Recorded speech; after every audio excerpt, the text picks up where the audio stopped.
Bonjour, bienvenue sur jean-pierre-villette.com. Je vous propose un nouveau tutoriel sur EBP Compta Pratique 2014 sur la saisie guidée.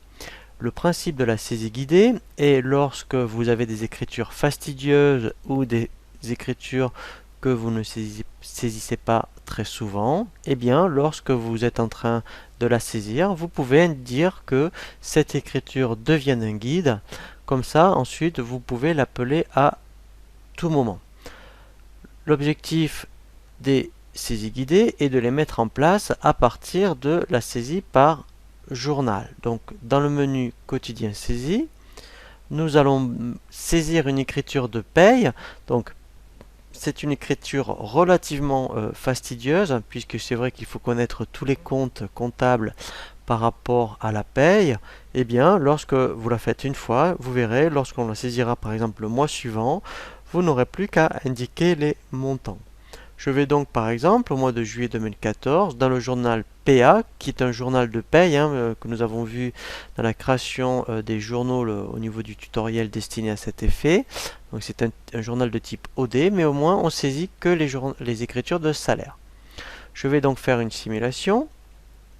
Pour le mois de juillet 2014, je vais donc saisir mon écriture constatée, le bulletin de paye. Alors, je vais bien saisir les comptes. Voilà. Donc, ici, je vais mettre rémunération du personnel. Je vais mettre juillet.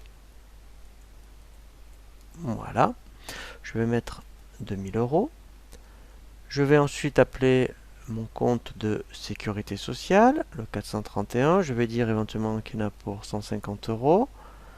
Je vais ensuite appeler tous les comptes qui concernent les caisses de retraite. Voilà. Ici, il y en aura pour 100 €.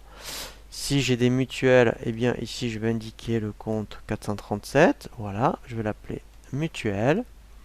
Donc peut-être qu'elle est de 50 €. Et pour finir, peut-être qu'il y a une prévoyance. Voilà. Donc je vais saisir la prévoyance pour 40 €. Et pour finir, je vais constater mon état payé, donc le compte 421. Voilà. Et tout simplement, avec la touche de fonction F12, voilà, il me solde l'écriture. Donc là, en fait, cette écriture, c'est pour constater les charges salariales. Après, effectivement, dans le même principe, on pourrait créer un guide pour constater les charges patronales au trimestre. Pour dire que cette écriture doit devenir un guide, vous avez ici un bouton traitement sur les écritures.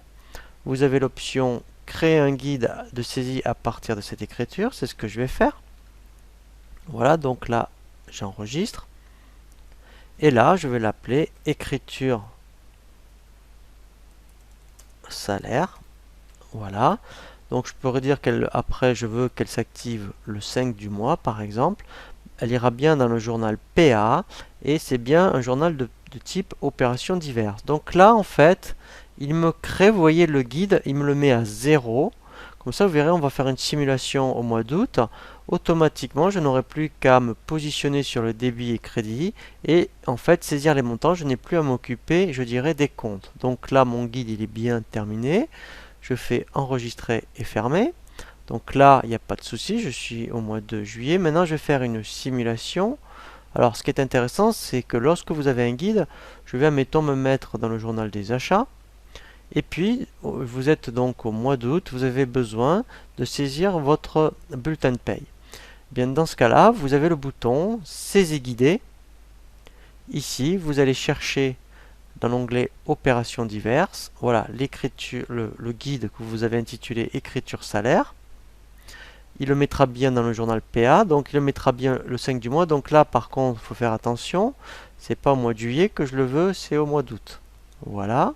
Donc toujours pour le 5. Et là, donc je vais juste changer au lieu de juillet. Ici, je vais indiquer plutôt août. Donc lui, il va me le mettre à jour sur toutes les lignes. Et là, même principe.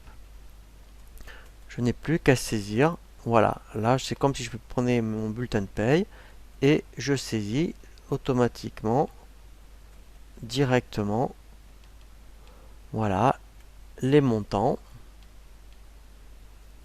Voilà, et là, donc mon écriture est terminée. Quand je fais enregistrer et fermer, je vais vérifier maintenant dans mon journal PA du mois d'août. Voilà. Voilà. Et là, vous voyez, elle est bien ici. Voilà, donc là vous voyez, c'est vraiment très très facile de créer un guide dès que vous faites une fois l'écriture. Avec le bouton traitement sur les écritures, vous prenez l'option créer un guide de saisie pour pouvoir la créer. Et à tout moment, à n'importe quel mois, avec le bouton saisie guidée, eh bien vous allez chercher votre guide.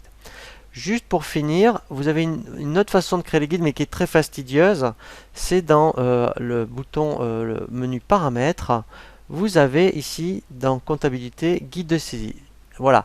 Donc là, déjà, vous pourriez faire le tri. Ce sont déjà des guides qui sont proposés par EBP. Alors, qui sont pas très utiles. Parce qu'en fait, il y a beaucoup de comptes. En fait, vous voyez, il faut renseigner et c'est pas dit que ça vous convienne.